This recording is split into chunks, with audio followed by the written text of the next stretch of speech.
Ils nous avaient raconté une part de leur histoire. Aujourd'hui, ils ont à nouveau accepté de nous raconter la suite. Qu'est-ce qui s'est passé depuis leur première rencontre? Un grand moment, assurément d'émotion ce soir que je vous propose. Alors, shalom simplement chez vous et que Point d'accord commence.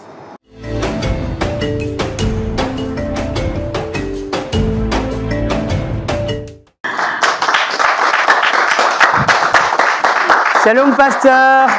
Bonjour, Claudia. Comment est-ce qu'on se porte? Oui, ça va très bien. Alors, pasteur, justement, est-ce que vous êtes heureux à l'idée d'avoir des nouvelles de nos invités? Oui, Très heureux. Ah ben, c'est super. En tout cas, je précise à tous ceux qui nous suivent que le pasteur Thiomo Jean-Yves nous accompagne régulièrement sur ce plateau, avec évidemment ses conseils concrets et toujours empreints de beaucoup de sagesse. Soyez bénis, serviteurs de Dieu. Amen. Alors effectivement, avec la situation qu'on connaît, il n'y a pas beaucoup de personnes dans le studio, mais cela n'enlève rien à la joie qui nous anime de toujours retrouver effectivement les enfants du Seigneur pour s'édifier de façon mutuelle. Alors public, c'est vrai qu'on n'est pas nombreux, mais je vous dis quand même shalom aussi. Alors, pasteur, vous le savez, tout comme moi, dans cette émission, on se nourrit énormément. C'est un échange mutuel. Autant on en apprend sur les invités, autant on en apprend également sur notre propre vie. On tire des leçons, on tire des conseils. Et sans plus attendre, je pense qu'on va accueillir notre invité. Et croyez-moi, pasteur, vous ne l'avez pas oublié, ça sera tout de suite dans le grand déballage. Il arrive, forcément un visage qui vous est familier, voilà. Shalom frère. Bonjour, maman Claudia. Comment ça va? Bon, contrairement à la dernière fois, ça va bien. Ça va mieux, contrairement à la dernière fois. Nous, en tout cas, ici, on aime vraiment les bonnes nouvelles. Pasteur, le visage, vous le reconnaissez? Oui, bien. Bien évidemment. Ben, le frère Jean-Jacques.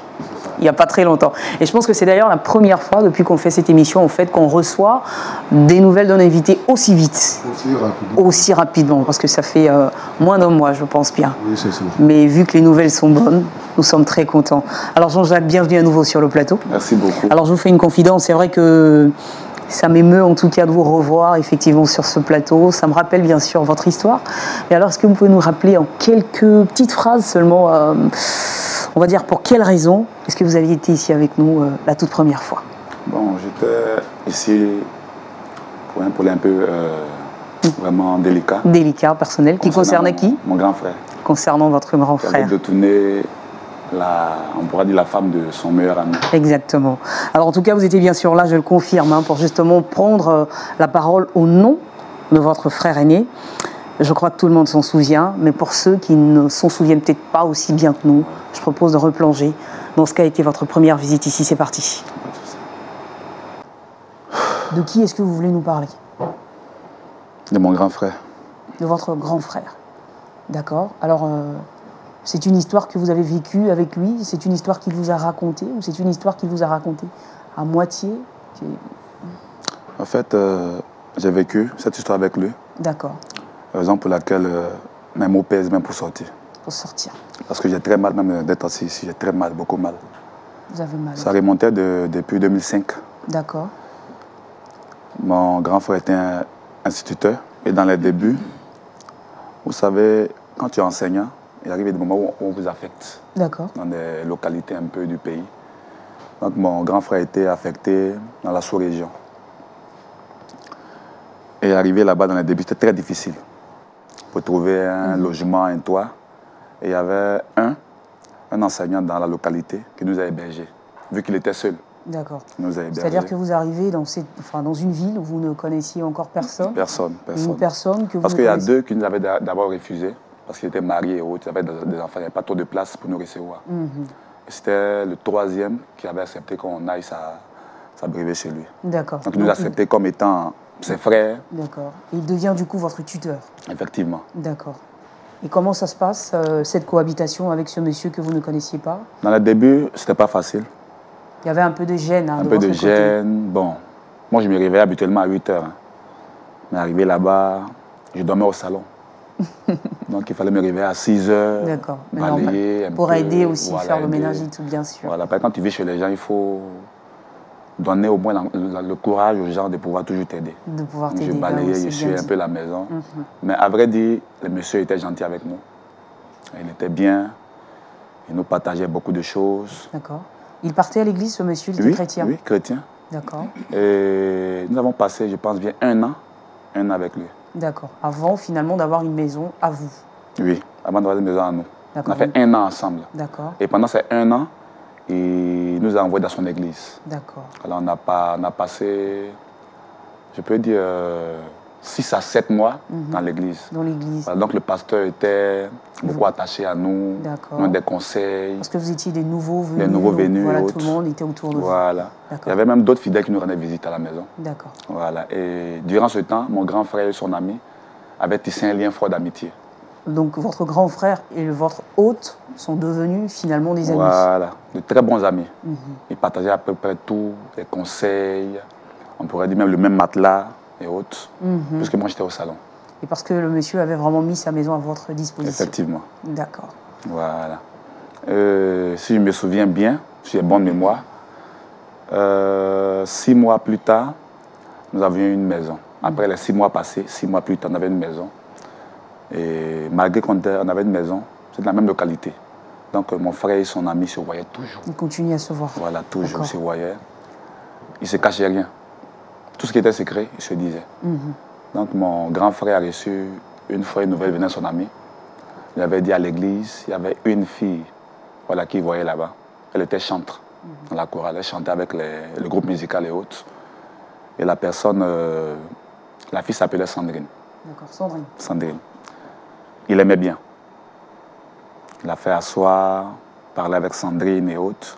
Alors, je veux savoir, en fait, qui était attiré par Sandrine, votre grand frère? Non, non, pas mon grand frère. L'ami à mon grand frère. D'accord. Il était attiré à Sandrine, il aimait bien. Et il a partagé ça? Comme il n'y a pas de secret entre les deux, il a approché mon grand frère, il a expliqué. Mais il y avait un vice. D'accord. C'est que mon grand frère aussi, par coïncidence, aimait la même fille. D'accord. Voilà. Mon grand frère aimait la même fille, mais comme c'est l'ami qui a fait le premier pas, mon grand frère ne pouvait pas dire aussi à son ami que ah, j'aime la même fille.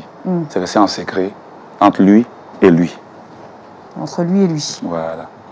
Donc au fil du temps, l'ami se confiait au pasteur avec la fille en question, disant qu'il vient entreprendre un mariage et autres. D'accord, donc il projetait en fait de... Effectivement. D'accord. Donc au fil du temps, le pasteur donnait des conseils, comment faire pour évoluer dans la vie du couple et autres.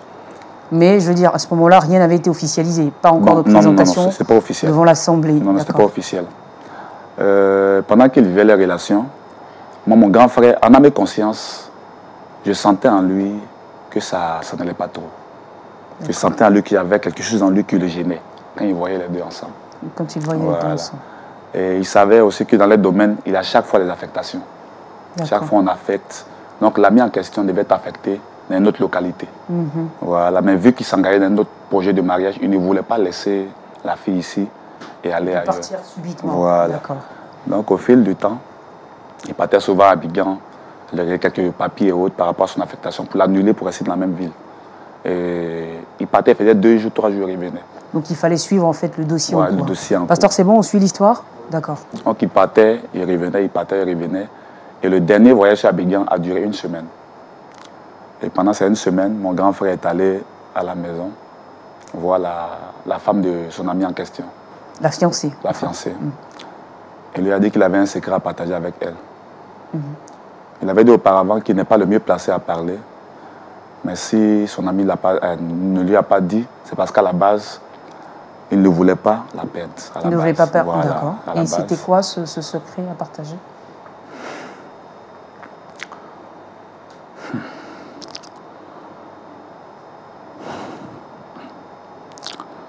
Excusez-moi si je soupire, c'est parce que vraiment j'ai très mal quand je parle. Il a dit à sa femme que son ami souffrait du VIH. Il va voir la fiancée, enfin, la pré-fiancée de son... Il dit à la fiancée de son ami que son ami a le VIH, que son ami aurait dû lui en parler. Mais pourquoi son ami n'a pas dû en parler? C'est parce qu'il ne voulait pas que peut-être la relation se détériore. Voilà pourquoi il n'a pas en parlé. Donc la fille, au début, elle était un peu tourmentée, troublée et autres. Elle voulait en parler au pasteur. Il a dit non, ça soit un secret entre les deux. Le secret est resté pendant, je pense bien, 2 semaines. Et quand le monsieur est arrivé en question, l'ami de mon grand frère est arrivé en question, il a voulu joindre la fille, elle a refusé de décrocher ses appels. Quand elle appelle, elle ne décrochait pas. Il lance au moins, elle ne décroche pas. Il a voulu la voir pour pouvoir en parler, mais qu'est-ce qui se passe et puis tu ne me reçois pas et autres. Elle ne voulait rien savoir. Elle a même allé voir le pasteur pour dire au pasteur, ah vraiment, je ne voudrais plus me marier. Le pasteur demandait, mais pourquoi tu ne veux plus te marier? Elle dit non, mais la même vision qu'elle avait au début, elle n'a plus maintenant. D'accord, donc elle ne dit pas réellement au pasteur que... Parce que le grand frère avait dit à la femme que ce soit un secret entre les deux. Parce que si jamais elle arrivait à dévoiler le secret, ça allait gâter peut-être leur amitié. D'accord. Voilà pourquoi on n'a pas voulu que... Donc il a exigé en fait que sa fiancée ne dise jamais à qui que ce soit Effectivement.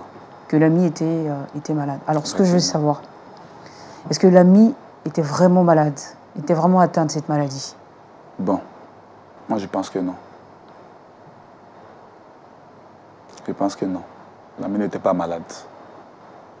D'accord, allez, poursuivez le récit, allez-y. Et lorsque elle a vu le pasteur a dit, mais tu t'es engagé dans une relation, nous avons commencé déjà à prier, que le mariage soit effectif. Mais comment du jour au lendemain tu changes de décision? Elle dit non, la vision qu'elle avait au début, la vision n'est plus la même, qu'elle ne veut plus se marier. Qu'elle ne ressent plus d'amour. Voilà, plus d'amour pour le monsieur. Comme c'est une histoire de cœur aussi, le pasteur ne pourrait pas trop insister dans cette démarche-là. Donc ceci étant, elle a renoncé au mariage. D'accord. Donc à chaque fois que le monsieur allait vers elle, pour essayer de savoir la cause. La raison principale de ce... Ouais. Elle refuse de parler au monsieur. Elle refuse entièrement de parler au monsieur. Or, lui aussi, dans la même ville, il enseigne. Ils sont dans la même église. Chaque fois, la voix et autres, il n'arrivait pas à supporter. D'accord. Donc il allait à Abidjan encore, aller suivre le papier de l'affectation. Pour être affecté cette fois-ci. Affecté finalement. Pour accepter en fait l'affectation. Voilà, l'affectation finalement. Et pourtant, quand il partait en ville, c'était pour peut-être pour annuler l'affectation. Mais vu que la situation a changé, il n'était plus en sa faveur. Voilà, donc il voulait vraiment changer de ville. Et voici où commence même, on pourra dire, le calvaire. Donc c'est-à-dire que quand votre hôte, celui qui a été votre hôte dans cette ville, il est affecté dans une autre ville, est-ce que vous restez toujours dans la même ville? Bon, dans le début, j'étais à la maison. J'étais à la maison. Et pendant que l'ami de mon frère était allé à Abidjan pour le démarche de l'affectation, pendant ce temps, mon grand frère partait voir la fille pour la consoler par rapport à ces moments difficiles, c'est pas bon et autres, il est malade et autres, sois forte. Il la consolait. Donc pendant qu'il la consolait, je vous l'avais dit au début que mon grand frère aimait la fille en question. Voilà, donc pendant qu'il la consolait, il faisait les avances. Tout le monde connaît les femmes, hein, en état de faiblesse. Il faisait les avances. Il lui faisait des avances. Voilà. D'accord. Et ça a duré 2 mois. 2 mois et le 3e mois, je pense bien que la fille a accepté ses avances. Mais à ce moment-là, votre hôte était déjà dans une autre ville. Il voulait aller... Oui. Il m'a demandé à mon frère, même s'il appelait son ami. Bon, il me disait, bon, je l'appelle, ça va chez lui, mais souvent son numéro ne passe pas. Il dit, bon, donne-moi son numéro, je vais l'appeler aussi. Oui, parce qu'il nous a quand même hébergé. Il dit non, que le numéro est dans un calepin, après il va me le donner. Après je le rappelle, mais grand frère, par rapport au numéro, il dit non, laisse. Le jour où tu es prêt, tu vas l'appeler. Il dit super, aujourd'hui, il ne veut pas me donner le numéro. Et donc vous n'avez plus jamais eu de contact avec Jusqu'à présent. Et le monsieur, il est parti, vous ne savez... Non, je sais pas. Vous ne savez plus dans quelle ville. Votre frère a complètement coupé toute relation avec cet ami. Bon, je pense bien qu'il a coupé. D'accord. Je pense bien. À mon humble avis, je pense bien qu'il a coupé. Alors si je vous suis bien dans cette histoire, c'est-à-dire que c'est après en fait après le départ de votre hôte, que votre grand frère a commencé à faire les avances. À faire les avances. Et quand même un peu de temps s'était quand même écoulé aussi. Oui, un peu de temps, oui. 2 mois, 3 mois. À faire des avances. Et ce qui m'a beaucoup surpris, c'est que la fille venait à la maison. Donc moi, ça me gênait un peu. Parce que tu savais tout de suite que... Je savais, donc ça me gênait. Et j'ai commencé à œuvrer au niveau du campus pour avoir une chambre là-bas. Et par la grâce de Dieu aussi, j'ai pu avoir la chambre au campus. Et vous êtes parti? Je suis parti. Donc pendant ce temps, mon grand frère, la fille, étaient à la maison là-bas. Ils se sont mariés? Bon, je n'étais pas trop là-bas, mais souvent de la semaine, ils passaient souvent le saluer. Mais je trouvais toujours la fille là-bas. Je trouvais toujours la fille là-bas. Jusqu'au jour où il vous appelle pour m'appelle pour dire non, qu'il va se marier avec la fille en question. Ça m'a beaucoup surpris. Au fait, je ne pourrais pas montrer à mon grand frère que je ne suis pas content. Au fond, je ne suis pas content, mais il a fait un sourire d'hypocrisie, au fait. Il a souri, félicitations, mais au fond de moi, je n'étais pas content. Parce que la femme ne l'appartenait pas. Il a dit que son ami avait le VIH, mais je ne pense pas qu'il avait le VIH. Et ils ont vécu ensemble. Ils se sont mariés, ils ont commencé leur petite vie d'amoureux. Mais ils n'ont pas eu d'enfant. Ils n'ont pas eu d'enfant. Et depuis combien de temps est-ce qu'ils sont mariés aujourd'hui? Bon, ça fait maintenant, je pense, bien 3 ans. 3 ans qu'ils sont mariés. Et depuis ces 3 années, vous n'avez plus jamais revu l'ami de votre frère? Votre frère aussi n'a jamais cherché à voir cet ami-là? Non. Chez lui, c'est une vieille histoire, quoi. D'accord. Alors, ce que je veux savoir, pourquoi aujourd'hui, pourquoi vous êtes triste dans ce cas? Parce qu'apparemment, tout va très bien. Votre frère est marié. La sœur a dû oublier également son premier fiancé. Pourquoi vous êtes là, vous, aujourd'hui? C'est parce que ces derniers temps, lorsque je partais voir mon grand frère, il était beaucoup souffrant. D'accord. Il souffrait beaucoup. Il perdait du poids. Il vomissait beaucoup. Il chauffait même beaucoup. Et vous lui avez demandé ce qui se passait? Bon, quand je lui demande, il me dit non, c'est un début de palu. C'est la fatigue, ça va passer. Mais fatigue, il ne passe jamais. Palu qui persiste pendant combien de mois, ça ne finit pas. D'accord. Et j'ai tellement insisté avec mes questions qu'il a fini de... Il m'a invité une fois dans sa chambre, il m'a fait asseoir. Il m'a commencé à me parler. Et quand il me parlait... Il avait les larmes aux yeux, il pleurait, il était dans quel état? J'ai commencé à fondre à l'âme et j'ai pensé à ma maman. J'ai pensé à ma maman qui me donnait toujours des conseils en disant dans la vie, pour évoluer, il faut toujours faire du bien aux autres. Il faut être reconnaissant avec ceux qui vous rendent du service. Mais j'ai vu que ce n'était pas le cas pour mon grand frère. Et quand il avouait ce qui se passait vraiment, j'avais beaucoup mal. J'avais des larmes aux yeux. Je ne pouvais pas garder ce qu'il m'a dit comme secret éternel. La raison pour laquelle je suis ici. D'accord. Voilà. Alors, qu'est-ce qu'il vous a dit, votre frère? Bon. D'abord, il a avoué en me disant que son ami n'était pas malade. N'avait pas le sida, le VIH. En réalité, son ami n'avait jamais été malade. Non. D'accord. Il n'avait jamais été malade. C'est lui-même qui avait le VIH. Non, ce que je veux comprendre là, son ami n'avait pas le VIH à cette époque. Lui non plus, à cette même époque, n'avait pas le VIH. Pas le VIH. Mais là, en ce moment, aujourd'hui, il a le VIH. Il a le VIH. Lui-même, il dit qu'il ne sait même pas comment c'est arrivé. Parce qu'il n'a jamais trompé sa femme. Il n'a jamais trompé sa femme, c'est ce qu'il m'a dit. Il dit peut-être qu'il ne sait pas si c'est à l'hôpital, en prenant le sang, il a eu ça, mais il ne sait pas. Et donc aujourd'hui, c'est lui qui vous dirige vers nous, afin de pouvoir retrouver cet ami pour qu'il puisse lui demander pardon, je suppose. Moi, je l'ai invité à venir sur le plateau. Mais il est malade. Non, il a refusé. Parce que du moins, ça portait d'abord cette maladie et venir s'asseoir sur un plateau devant tout le monde, exposer un peu, c'est un peu gênant et honteux. Imaginez, même étant à sa place, moi, je ne serais pas venu. Moi, je ne serais pas venu. Donc, je suis arrivé parce que il m'a beaucoup supplié, demandé pardon, pour qu'on puisse retrouver son ami, pour qu'il puisse avouer ce qu'il a fait dans le passé, avant qu'il ne soit tard. C'est la raison pour laquelle je suis là. Parce qu'il se dit qu'il va peut-être partir. Bon, moi je ne prévois pas qu'il parte, mais cette maladie-là, tous ceux qui ont eu, que moi j'ai connus sont partis. Tous ceux que j'ai eu qui ont eu ça, c'est ceux qui sont partis. Vous en voulez à votre frère? Je l'en veux amèrement même, je l'en veux amèrement. C'est parce que c'est mon frère, on ne peut pas dire non, il a fait ceci, il a fait cela. Mais même si ce n'était pas mon frère, je vous assure que j'aurais fait quelque chose de pire, quoi. Parce qu'imagine une personne qui t'a hébergé, une personne qui t'a aidé dans ce pays-là.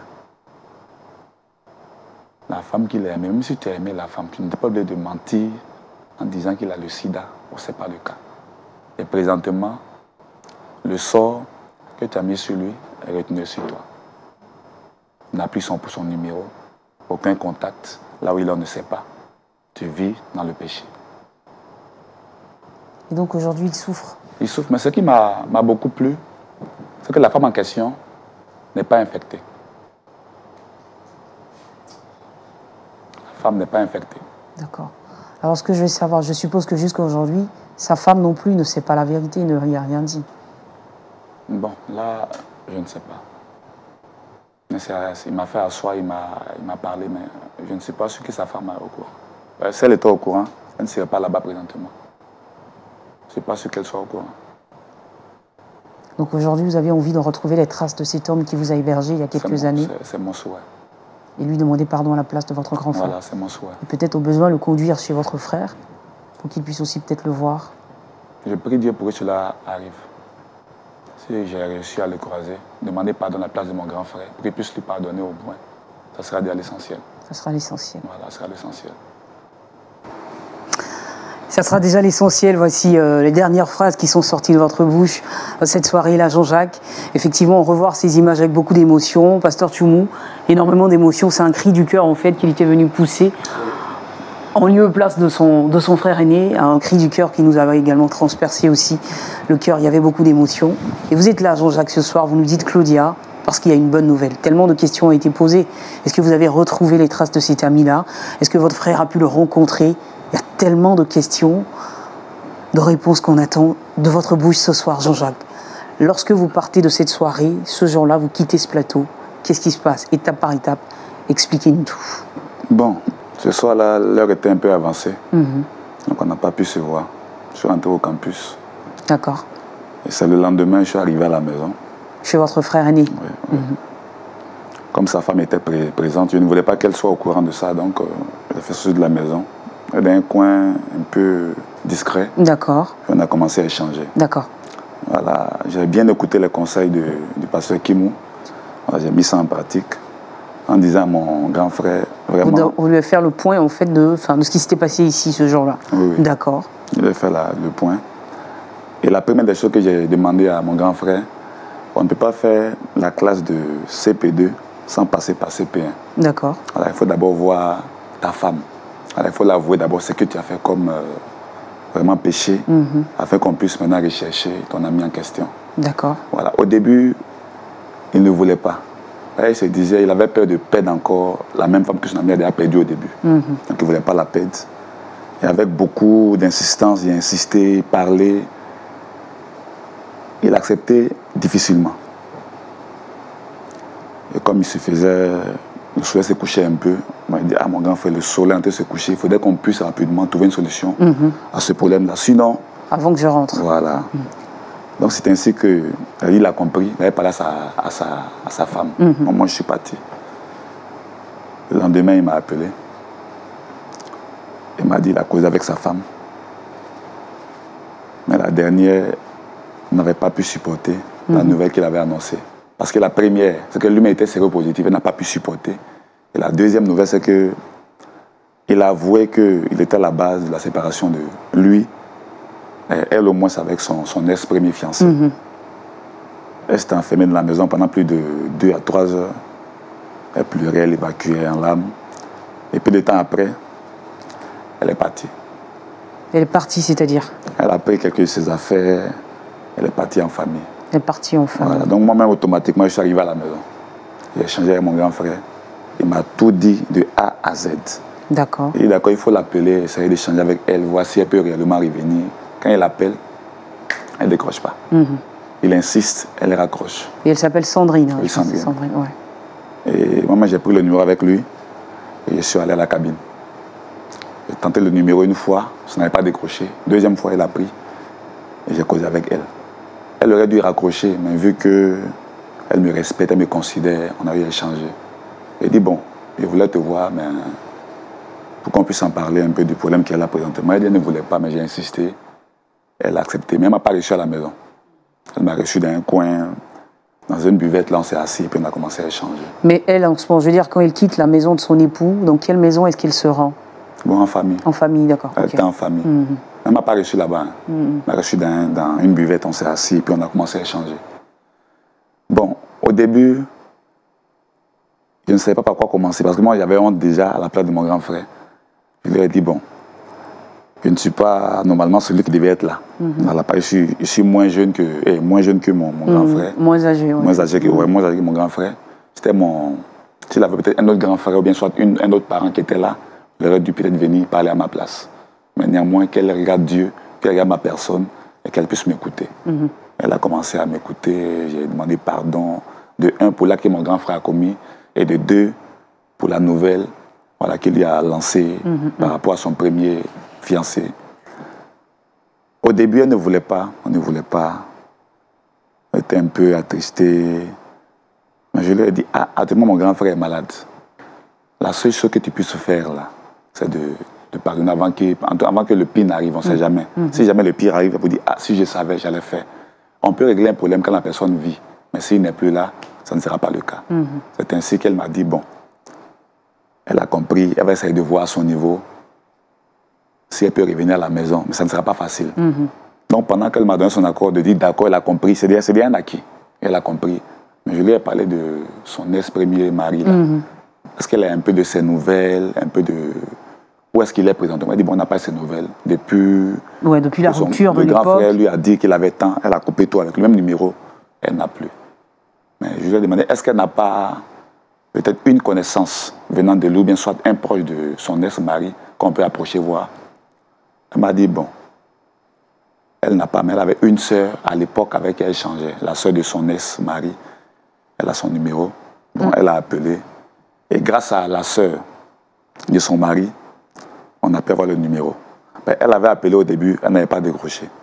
Je ne sais pas si son numéro elle connaissait ou bien elle ne connaissait pas, elle ne savait pas. Elle a appelé, elle n'a pas décroché. Et moi-même, j'ai appelé la cabine. J'ai dit à la fille en question, je suis l'un de ses élèves qui l'a enseigné dans le jeune âge. Maintenant que j'ai eu mon bac, je suis au campus, ça va un peu. J'aimerais un peu rencontrer mon maître, la classe préliminaire, voir en quel lieu on peut échanger, en quel lieu, voir comment je suis devenu aujourd'hui après les études et autres. Elle a dit, bon, c'est bien. Elle était contente au téléphone, très contente, mais c'est bien. Au moins, tu as appelé.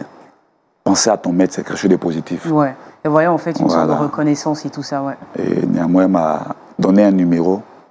Elle m'a dit, va dans telle localité. Je n'ai pas dit le nom de la ville ici. D'accord. Dans telle localité.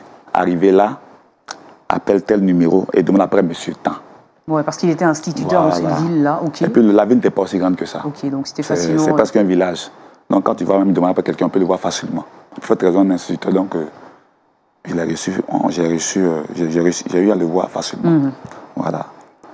Moi, je sais qu'il y a de l'émotion, hein, mais tu parles un peu plus fort. Vas-y, parle fort, s'il te plaît. M'excusez, hein.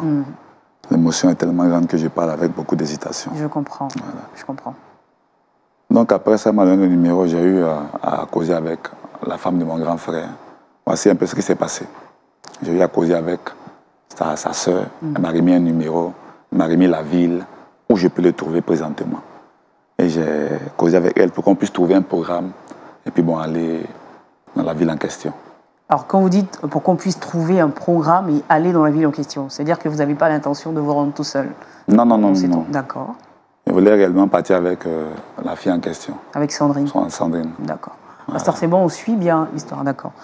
Est-ce que Sandrine a été d'accord? Non, Sandrine ne voulait pas. Hein. Elle était un peu gênée, elle avait beaucoup honte par rapport au passé et autres. Mais il y avait une seule fois qu'elle disait chaque fois à Sandrine, le temps qui nous est imparti est très court. On ne connaît pas demain, on ne connaît pas après-demain. Donc mieux vaut battre le fer quand il est encore chaud. Voilà, je dis à Sandrine, faisons l'effort, il fallait qu'on parte voir ton ex-fiancé pour qu'on puisse lui exposer le problème, pour qu'il puisse vraiment nous aider à vraiment accepter les pardons, venant d'abord de toi et aussi de mon grand frère. Même si on sait qu'en âme et conscience, tu n'es pas aussi fautif que ça. Mais c'est le grand frère en question qui est à la base. Donc moi, mon souhait, c'était qu'on puisse aller ensemble à l'intérieur et puis voir le maître, qui est elle, son ex-fiancé, trouver une solution à ça et puis bon.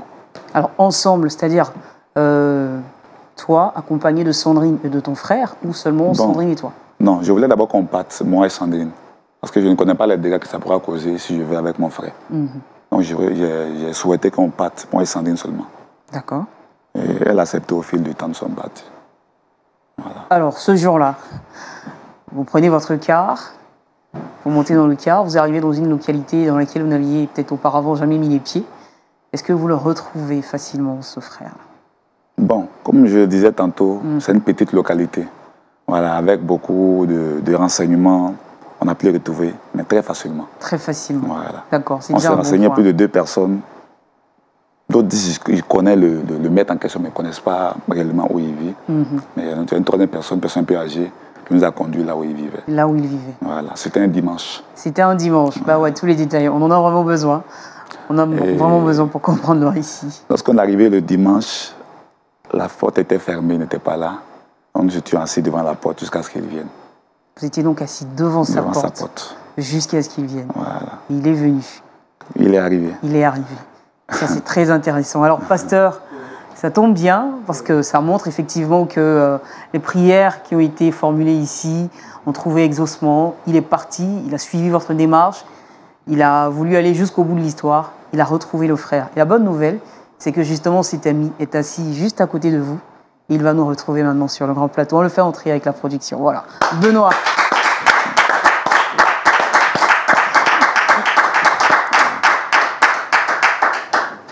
Et pourtant, pasteur, vous étiez voisins, mais vous ne le saviez pas. Shalom, frère Benoît. Bonjour, madame. Comment ça va? Oui, très bien. Ça va bien par la grâce de Dieu. Oui, bien. Mais allez, faites-nous quand même un joli sourire. Ça va nous détendre aussi. Voilà. Là, je sais que c'est pas facile déjà de se retrouver sur un plateau télé avec autant de lumière et autant de visages braqués sur vous. Mais vous en faites surtout pas. Vous êtes chez vous, on est en famille. D'accord? Bienvenue, Benoît. Shalom. Merci. Alors, votre histoire est tellement palpitante. Votre histoire est tellement forte. Je pense que vous avez fait le meilleur des choix que de venir sur ce plateau pour nous donner aussi votre version. Alors Jean-Jacques, vous arrivez le dimanche devant la maison de Benoît. Il n'y est pas. Quelques minutes plus tard, il vous rejoint. Alors, je pose directement la question là à Benoît. Je sais qu'il y a tellement de choses à dire. Alors Benoît, vous arrivez dans votre maison un dimanche, vous trouvez 2 personnes. Est-ce que vous les avez reconnues tout de suite? Oula, respirez un grand coup. Merci. À vrai dire, vous savez, je suis quelqu'un de fragile. Voilà. Et je ne perds pas facilement comme ça les contacts. Donc, bon, j'ai vu 2 personnes. Un jeune garçon que j'avais laissé quelques années en arrière qui a tout de suite poussé, que je n'ai pas pu reconnaître sur le champ. C'est métamorphosé. Voilà, donc c'est Sandrine. Elle, je l'ai vite reconnue parce que j'avais encore... Je ressentais toujours quelque chose Voilà. pour elle. Donc là, tout de suite, vous la voyez, il n'y a aucune difficulté, vous la reconnaissez immédiatement, elle n'a pas vraiment changé. Alors, Jean-Jacques, quand vous également, de votre côté, vous le voyez arriver, qu'il vous trouve devant la porte, qu'est-ce qui se passe? Le premier geste, c'est lequel? Est-ce qu'il s'empresse de vous recevoir? Est-ce qu'il vous pose des questions? Est-ce qu'il vous fait entrer dans sa maison? Alors, qu'est-ce qui se passe là? Bon, moi, dès que je le voyais venir, je ne savais même pas que c'était lui-même qui venait. D'accord. Voilà, parce qu'auparavant, il n'avait pas cette coupe de cheveux là. Il n'avait pas ça. D'accord. Et donc, quand il venait, je n'avais même pas reconnu.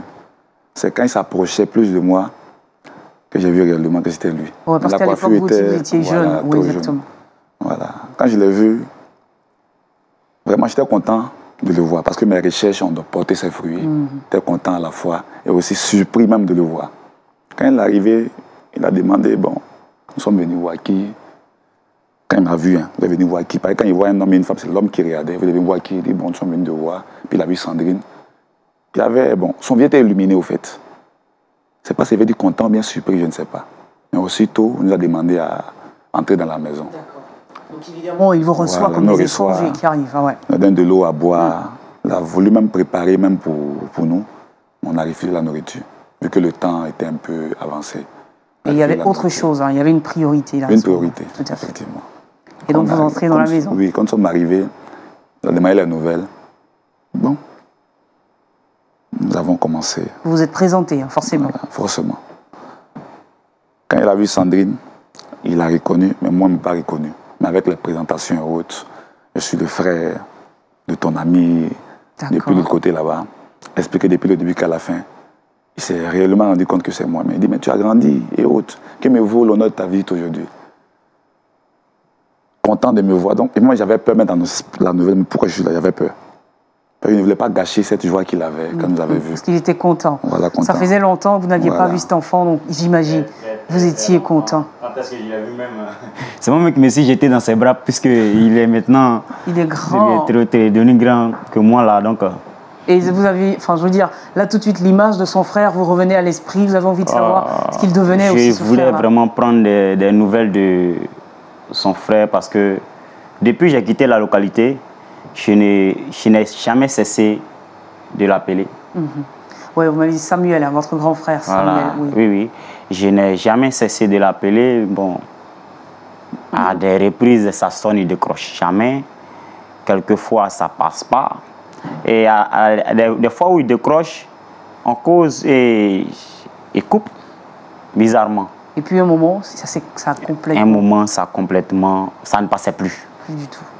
Jusqu'à présent, j'ai plus de ces nouvelles. Et il n'est jamais venu, en fait, voir là où vous étiez désormais? Est-ce que vous êtes retourné dans l'ancienne... Je suis même retourné dans la localité. Je les ai cherchés. Ils n'étaient plus là-bas. Mais on m'a dit qu'ils n'étaient plus là-bas. Ils n'étaient plus là-bas. Donc, je ne savais plus où les trouver et autres. Donc, vous n'avez plus de ces nouvelles.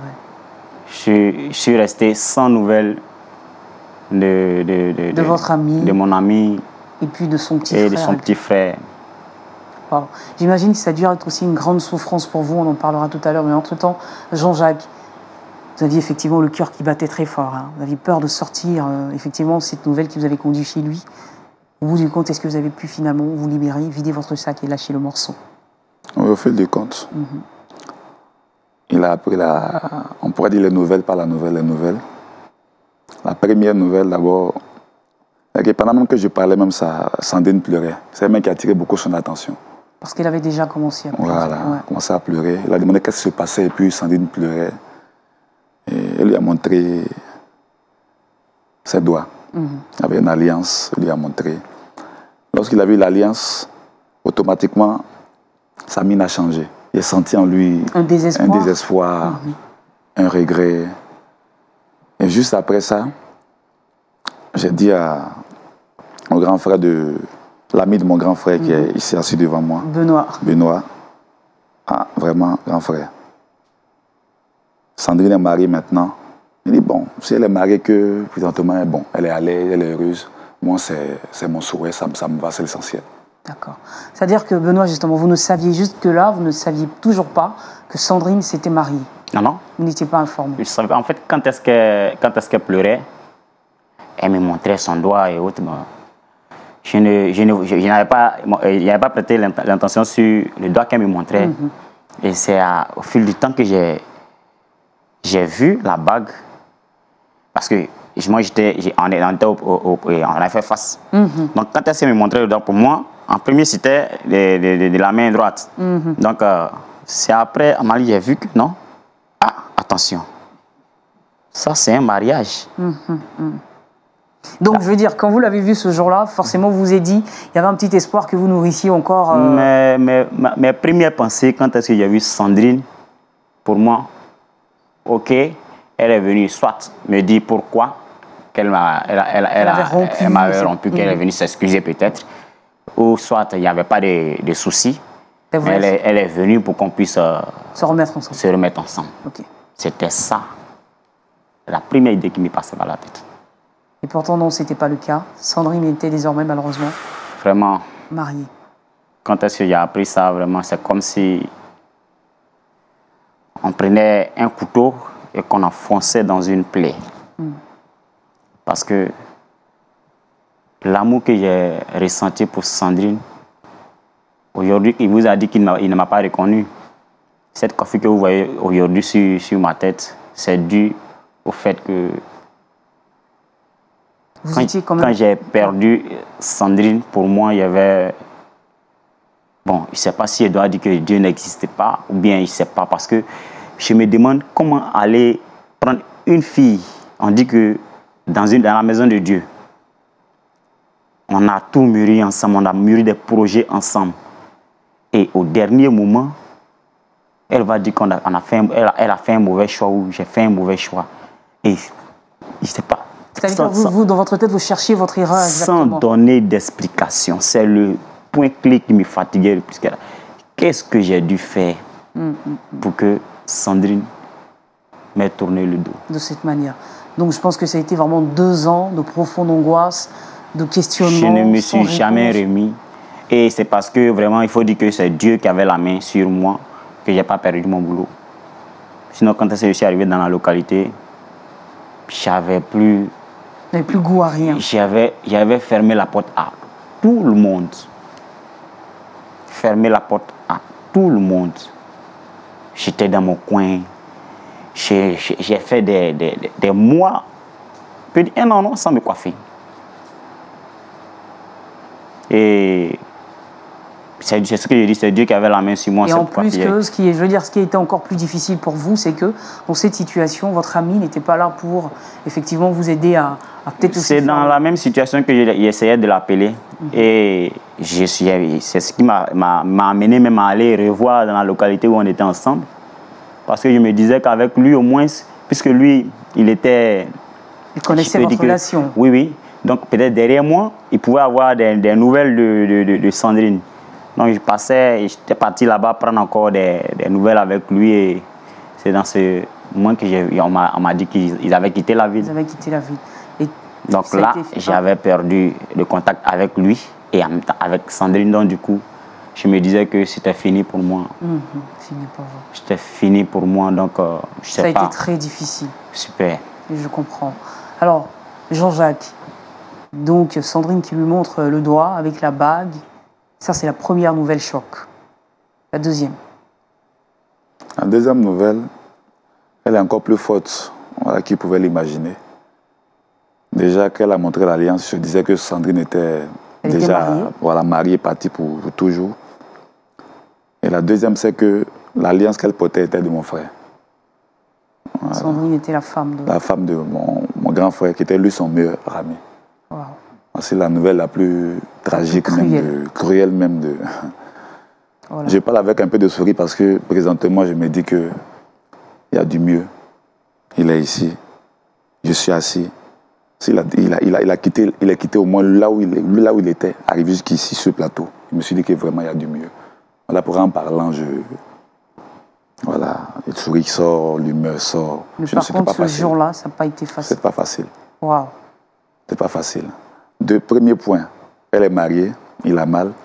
Deuxième point, avec qui elle se marie. Mon grand frère qui était son meilleur ami, c'était comme une trahison. Comme il y a un proverbe qui dit, la pire trahison vient des proches. D'accord. Voilà ce qui est arrivé ce jour-là. Il n'a pas pu supporter. Oh, il y avait une troisième nouvelle encore qui venait s'ajouter. Une troisième. La troisième, c'est que mon grand frère en question, voilà, avait menti sur lui, disant qu'il avait le VIH-Sida pour pouvoir conquérir sa femme. Waouh. C'est-à-dire en l'espace de 5 minutes? Non, c'est trop même. 2 minutes. Elle est mariée avec mon frère, qui a menti sur lui qu'il avait le VIH-Sida. 3 mauvaises nouvelles en un temps record. C'était vraiment très difficile pour lui, très cruel pour lui. Il n'arrivait même pas à supporter. Et vu que c'était un dimanche, le lendemain, il avait des cours à donner à ses élèves. Et nous avions terminé avec la 4e nouvelle. Disant que mon frère, en question, qui n'avait même pas le VIH, a présentement le VIH. Donc il a cherché à me demander à savoir, mais qu'est-ce que ton frère a eu et puis il a eu ça. Il dit, bon, à vrai dire, il m'avait dit qu'il n'avait jamais trompé sa femme. Il n'avait jamais des rapports en dehors du mariage. Puis il a eu le VIH-Sida. Que vraiment mon frère est carrément souffrant. Il souffre même à la maison. Voilà pourquoi il n'a pas pu venir ici. Comme ça, on te voit jusqu'ici. Tu peux vraiment nous aider à accepter les pardons de mon frère. Voilà, il faut accepter son pardon pour qu'il puisse vraiment être à l'aise. Il souffre. Et c'est là qu'on voit aussi toute la force d'esprit, la compassion et la générosité de cet ami de votre frère. Oui. Parce qu'il je pense qu'il a accepté. Oui. Moi, ça m'a surpris. En fait, j'ai pensé qu'il était de moquerie au début.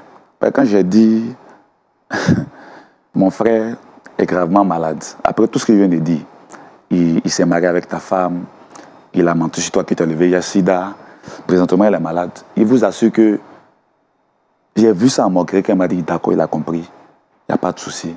Que comme aujourd'hui est dimanche, il va donner des cours du lundi au vendredi, que le samedi, le week-end qui vient, il vient à la capitale pour rendre visite à mon grand frère.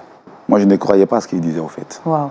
Alors, est-ce que c'était sincère, là, tout de suite, ce pardon? Je veux dire, vous avez pesé dans la balance, en fait, votre amitié, la sincérité de votre amitié, l'amour que vous portiez à ce frère-là, pour faire table rase de tout ça. Quand est-ce qu'il me disait, en premier, que la femme que j'ai aimée, que j'ai présentée en premier à mon meilleur ami, aujourd'hui, est devenue, lui, son épouse.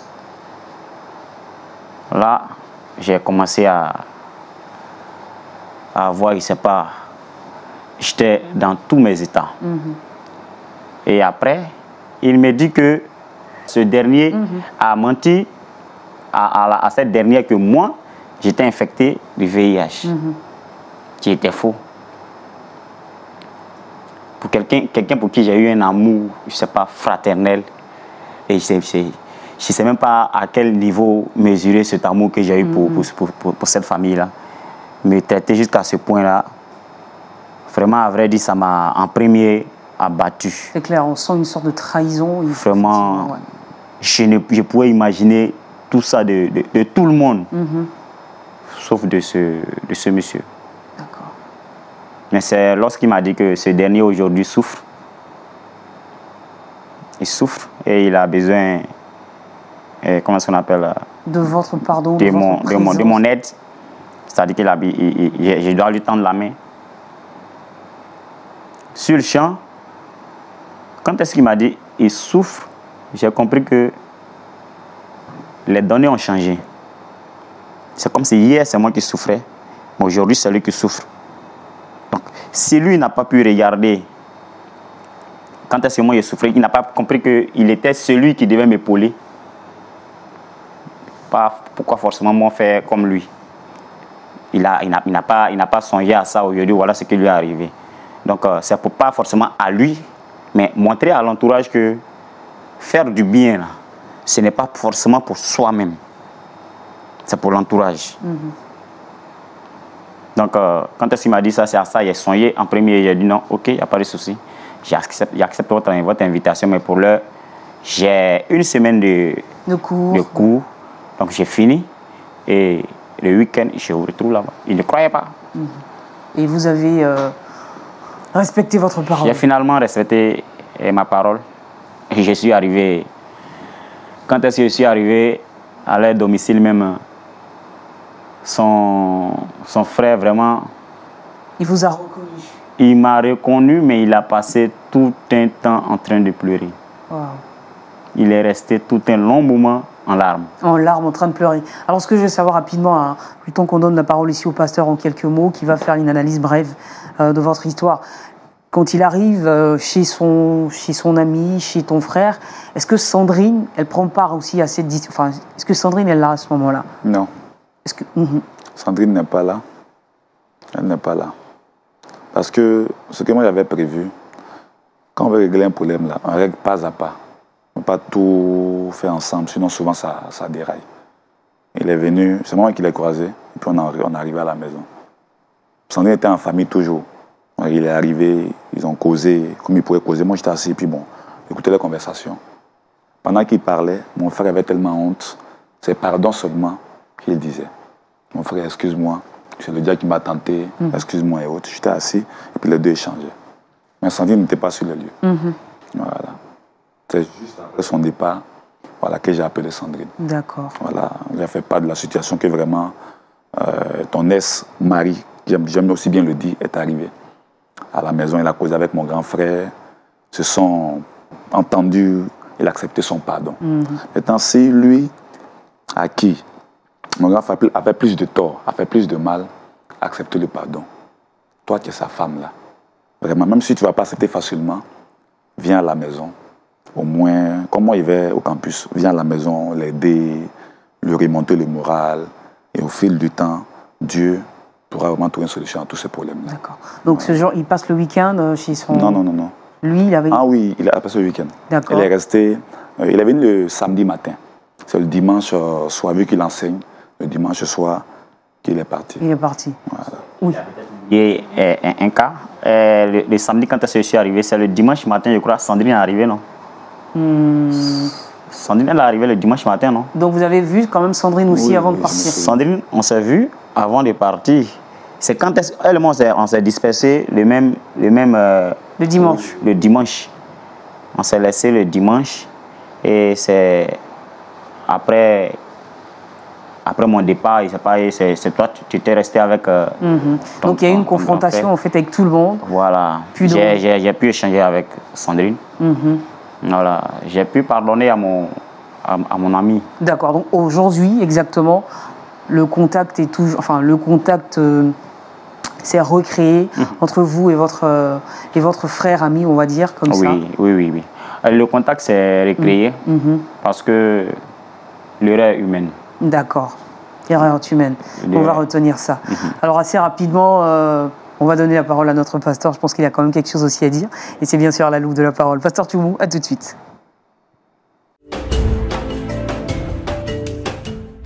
Alors pasteur, oui, voilà, depuis le temps que nous on attend d'avoir des nouvelles des invités, oui. Voici ce qui s'est passé il n'y a pas très longtemps.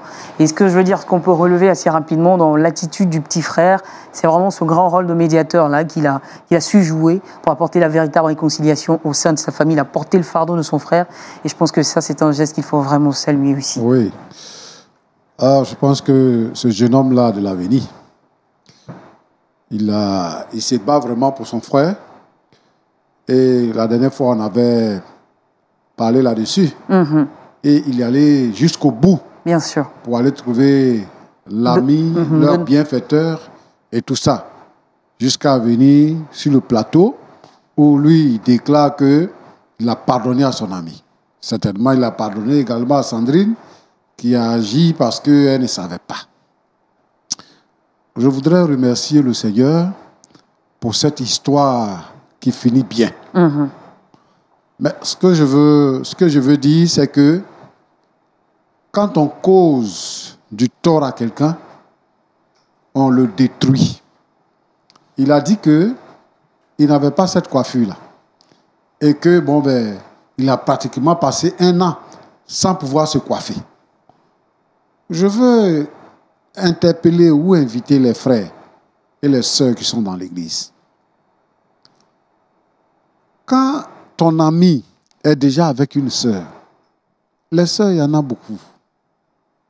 Il faut laisser pour ton ami là. Bon, finalement, qui a perdu? C'est lui qui a perdu. Il n'a plus la confiance de sa femme, il est malade et il a honte de son ami qui, par la grâce de Dieu, lui a pardonné. Quelle sera la suite? On ne sait pas. Mais vraiment, on n'a pas beaucoup de choses à dire aujourd'hui parce que c'est une histoire passionnante qui se termine bien parce que notre jeune frère, notre ami, Jean-Jacques, a fait un travail colossal. Et je voudrais demander à tous ceux, celles qui pourraient vivre une situation pareille, de faire comme Jean-Jacques et de faire comme Benoît. Benoît dit que, vraiment, j'ai pardonné. J'ai pardonné, pas forcément à cause de mon ami, mais à cause de tout le monde. Tous ceux qui sont autour de nous, qui nous regardent, qui regardent notre vie chrétienne et tout ça, à cause de ça, j'ai pardonné. Mais aussi, nous voulons ajouter que pardonner, c'est un commandement que le Seigneur Jésus a donné. Il a dit de pardonner à ceux qui nous ont offensés. Tout à fait. Il a demandé qu'on puisse aimer ceux qui nous haïssent et de traiter bien ceux qui nous maltraitent, de bénir ceux qui nous maudissent. Donc c'est un bon comportement et je veux que tous les frères et toutes les sœurs entrent dans cette façon de voir et de faire pour que la vie soit normal. Que Dieu vous bénisse. Que Dieu vous bénisse également, pasteur. Merci beaucoup. Rapidement, dernière question, Benoît. Situation affective aujourd'hui.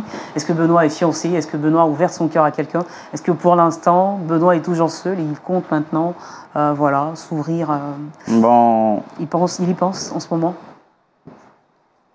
Depuis le moment où je ne me suis jamais engagé dans une autre relation. Ouais.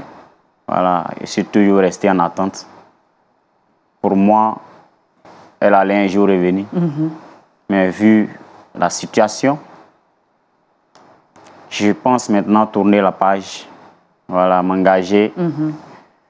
Bon, je vais me confier maintenant au Seigneur parce que je vais reprendre, à quitter votre plateau.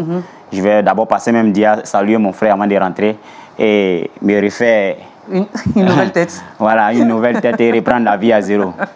D'accord. Voilà. Mais en tout cas, c'est tout le mal que nous pouvons vous souhaiter, mais je pense que vous avez posé un acte de grand. Le Seigneur est fier de vous. Et vous aussi, Jean-Jacques, pouvez être fier. Votre grand frère peut être fier de vous. Son ami également peut l'être.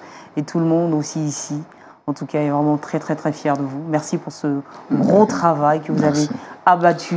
Merci le Seigneur. Abouti. Nous en sommes vraiment très contents. Pasteur, rapidement, les recommande entre les mains du Seigneur. On n'oublie pas aussi d'avoir une pensée forte pour nos nations qui sont en ce moment un peu troublées et que véritablement le Seigneur se souvienne de nous. Seigneur, je te recommande ces frères qui sont là sur ce plateau. Merci parce que tu as permis que cette histoire puisse aboutir. Le point d'accord a été trouvé.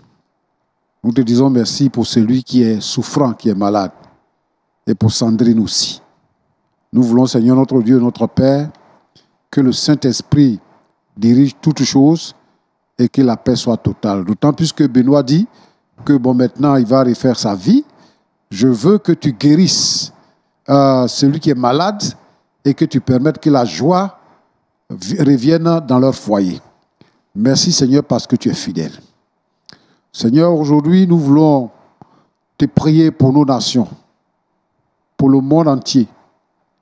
Seigneur éternel des armées, par rapport au Covid-19, nous voulons te demander, Seigneur, de te souvenir de ton sang versé.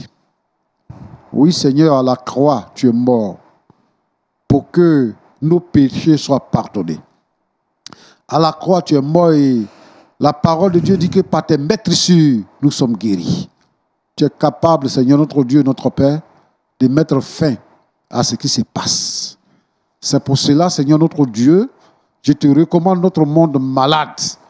Je voudrais, Seigneur, notre Dieu, que tu guérisses notre monde et que tu ramènes la quiétude afin que ton nom soit béni, soit adoré, soit glorifié. Permets que, à travers cette situation, le monde entier puisse savoir que c'est toi le Dieu, créateur des cieux et de la terre, et que tu as entre tes mains la vie et la mort. Merci Seigneur, sois loué au nom de Jésus-Christ.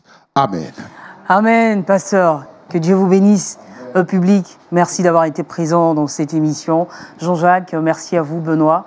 Donc, toutes nos salutations à l'endroit de Sandrine et surtout de ton grand frère. Prompt rétablissement à lui. Et que la main du Seigneur soit toujours dans vos vies. On espère vous revoir une autre fois, pourquoi pas, pour d'autres nouvelles, surtout à votre niveau.